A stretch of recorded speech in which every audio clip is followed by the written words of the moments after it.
পদে ছিলাম, আনফর্চুনেটলি কিছু রিজনে হয়ে ওঠেনি। তবে প্রত্যেক বছরই ভালো করার চেষ্টা করা যায়।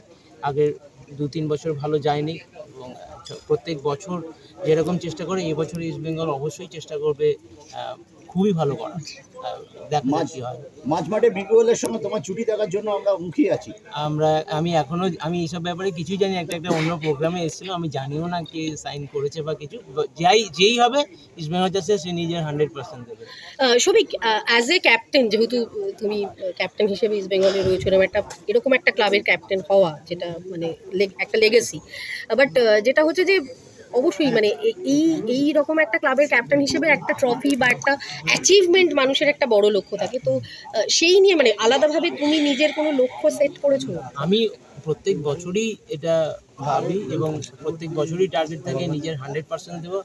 এবং যখনই ইস্ট বেঙ্গলের হয়ে খেলবো বা যে কোনো ক্লাবের হয়ে ফার্স্টেও খেলেছি, আমি চেষ্টা করবো তাদের হয়ে ট্রফি জিতে এবং প্রত্যেকটা প্র্যাকটিস সেশন, প্রত্যেকটা ম্যাচ যাতে আমি 100% দিতে পারি এবং ট্রফি জিতে সেটার জন্যই মেন প্র্যাকটিস করা।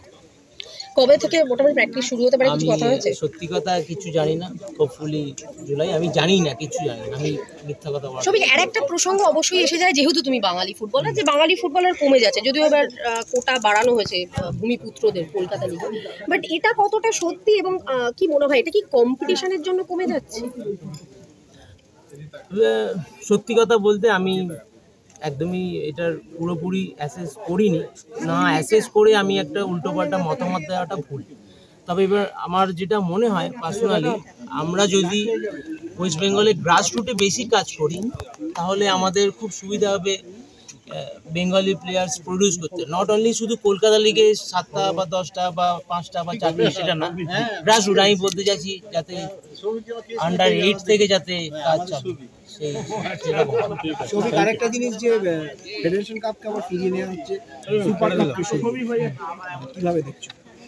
আমি তো সঠিক কনফার্ম জানি না, এটা হচ্ছে ভালো হলে ভালো, যত পাস্ট লেগাসি আছে একটা ফেডারেশন কাপ। সুতরাং আর East Bengal club federation cup বহুবার জিতেছে, আসলে তো খুবই ভালো।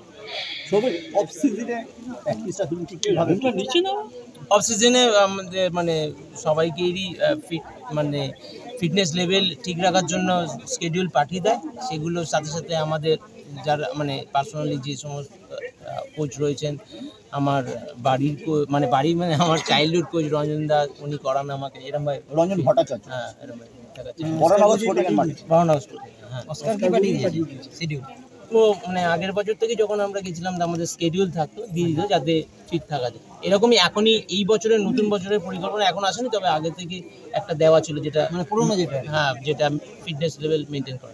সবিতা অনূর্ধ্ব-19 সাব চ্যাম্পিয়নশিপে ভারত চ্যাম্পিয়ন হলো, একটা নিরাশা ছিল, কোনো বাঙালি ছেলে ছিল না দলে, কিন্তু চমৎকার পারফর্ম করেছে। হ্যাঁ, চমৎকার পারফর্ম করেছে এবং সবসময় ইন্ডিয়া জিতলে সবসময় আমাদের দেশের জন্য আমরা গর্ববোধ ফিল করি এবং আমি চাইবো ইন ফিউচার আরও ইন্ডিয়া আরও ভালো রেজাল্ট করবে অবশ্যই।